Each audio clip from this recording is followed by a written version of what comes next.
Students of class 11th। आज हम start करेंगे नया chapter number 2, that is relation and function. It is one of the most important chapter from class 11th mathematics because this chapter is extended up to class 12th। इस chapter का बहुत सारा use class 12th के topics में है, तो हमें इस चैप्टर को बहुत अच्छे से समझना पड़ेगा। और बहुत बेसिक चैप्टर है 11th से, कि आपको रिलेशंस के साथ साथ ये चैप्टर फंक्शंस की भी स्टडी करा देगा। तो very important chapter, not only from the point of view of class 11th but also from class 12th also, and all the basics exams और कॉम्पिटिटिव एग्ज़ाम्स इन इंजीनियरिंग। तो यहाँ पे देखते हैं कि सबसे पहले इस चैप्टर 2 में रिलेशन फंक्शंस को पढ़ने से पहले हमें पता करना होगा कार्टेशियन प्रोडक्ट क्या होता है। तो सबसे पहला टॉपिक है हमारा कार्टेशियन प्रोडक्ट। तो चूंकि सेट्स आप पढ़ चुके हैं, तो सेट्स के जस्ट बाद इस चैप्टर का बड़ा यूज़ है और चीज़ें एक दूसरे से इंटरलिंक्ड हैं। सपोज करिए एक सेट ए है जिसमें एलिमेंट्स है 1 2 3 4। एक सेट B है जिसके एलिमेंट्स आपको दिए गए A B C। तो Cartesian product of two sets को लिखते हैं A cross B। A cross B is read as Cartesian product of A and B। और इसका कार्टेशियन प्रोडक्ट जब करते हैं तो क्या करते हैं कि सेट A के, अब देखिए जो पहले लिखा है उसका सेंस है set A cross B and B cross A, these are two different things. मैं A क्रॉस B निकालूंगा, उसके बाद मैं निकालूंगा B क्रॉस A, और ये दोनों चीज़ें अलग अलग हैं। तो जब मैं A क्रॉस B निकाल रहा हूँ तो सेट A के हर एक एलिमेंट का सेट बी के सारे एलिमेंट्स के साथ प्रोडक्ट यानी ऑर्डर्ड पेयर बनेगा। तो यहाँ पे 1 A 1 B 1 C, ये चीज़ क्लियर हो गई। फिर 2 के साथ लिखेंगे 2 A 2 B 2 C, then 3 A 3 B and 3 C, 4 A 4 B and 4 C। तो मैंने इसे ब्रेसेस में बंद कर दिया है, यानी कि अभी एक पूरा सेट है और सेट के एलिमेंट क्या है, दीज ऑर्डर्ड पेयर्स। ये जो ब्रैकेट में लिखा है ये क्या है, ये ऑर्डर्ड पेयर है।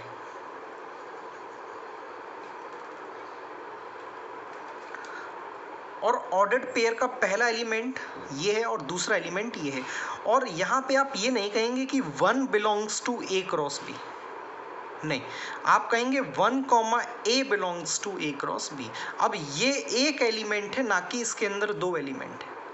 अब ये ऑर्डर्ड पेयर एक एलिमेंट बना है। अब और भी चीज़ें हैं कि ऑर्डर्ड पेयर का पहला एलिमेंट बिलोंग करता है पहले सेट को, दूसरा एलिमेंट बिलोंग करता है दूसरे सेट को। मैं B क्रॉस A निकाल रहा हूँ, तो B क्रॉस A जब निकालूंगा तो पहले मैं B के एलिमेंट्स लूँगा, पहला एलिमेंट A लिया और सबके साथ इसका प्रोडक्ट लिखूँगा A, 1 A, 2 A, 3 and A, 4। Similarly B, 1 से B, 4 तक और C, 1 से C, 4। तो आप देख सकते हैं कि first element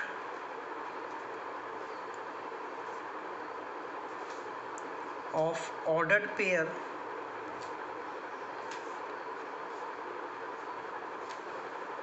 belongs to first set and second to second set। बड़ी सिंपल सी बात है कि किसी भी ऑर्डर्ड पेयर का पहला एलिमेंट पहले सेट को बिलोंग करता है और दूसरा एलिमेंट दूसरे सेट को बिलोंग करता है।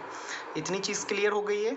तो अब देखते हैं हम कि कार्टेशियन प्रोडक्ट की कुछ प्रॉपर्टीज़ हैं कि इन प्रॉपर्टीज़ में क्या क्या हो सकता है। तो सबसे पहली प्रॉपर्टी तो हमारे सामने यही है कि कार्टेशियन प्रोडक्ट कम्यूटेटिव नहीं होता है। A cross B is not equal to B cross A in general.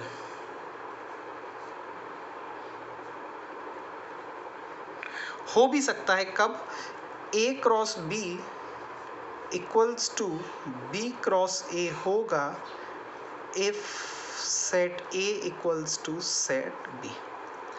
अब सिंपल सी बात है, मैंने सेट ए लिया है 1 2, अब मैंने सेट बी भी ले लिया है 1 2।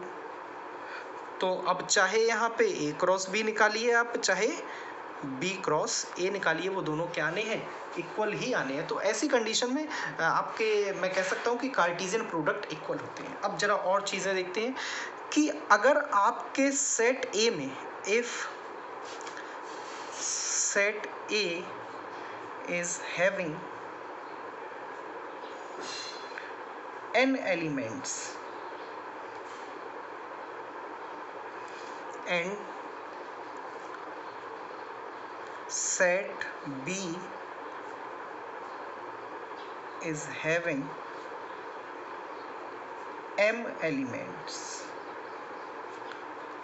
यानी अगर सेट ए में नंबर ऑफ एलिमेंट्स, इसे क्या पढ़ेंगे, एन ए का मतलब है, आपने फर्स्ट चैप्टर में पढ़ा था कि नंबर ऑफ एलिमेंट्स। सेट ए में अगर आपके 3 एलिमेंट्स हैं, मैं यहाँ पे जनरली लिख दे रहा हूँ n एलिमेंट्स, और सेट बी में अगर आपके m एलिमेंट्स हों, तो इनके कार्टेशियन प्रोडक्ट में n इंटू m एलिमेंट्स होंगे। For example n A equals to, अगर हमारे पास 4 है, इस सेट से ही देख लें हम, एन ए कितना है 4 है, एन बी कितना है 3 है,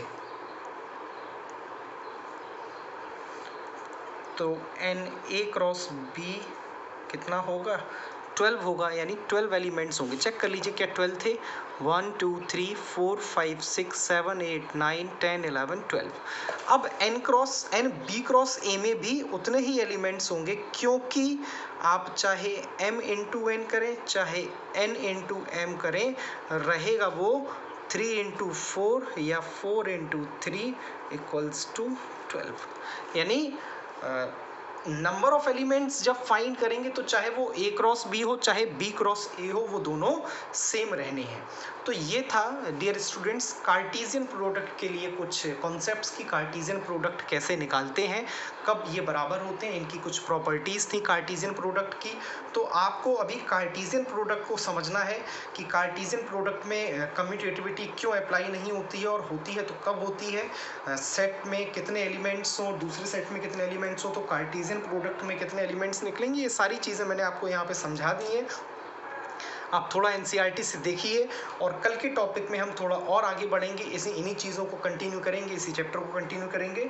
till then keep studying and thank you students.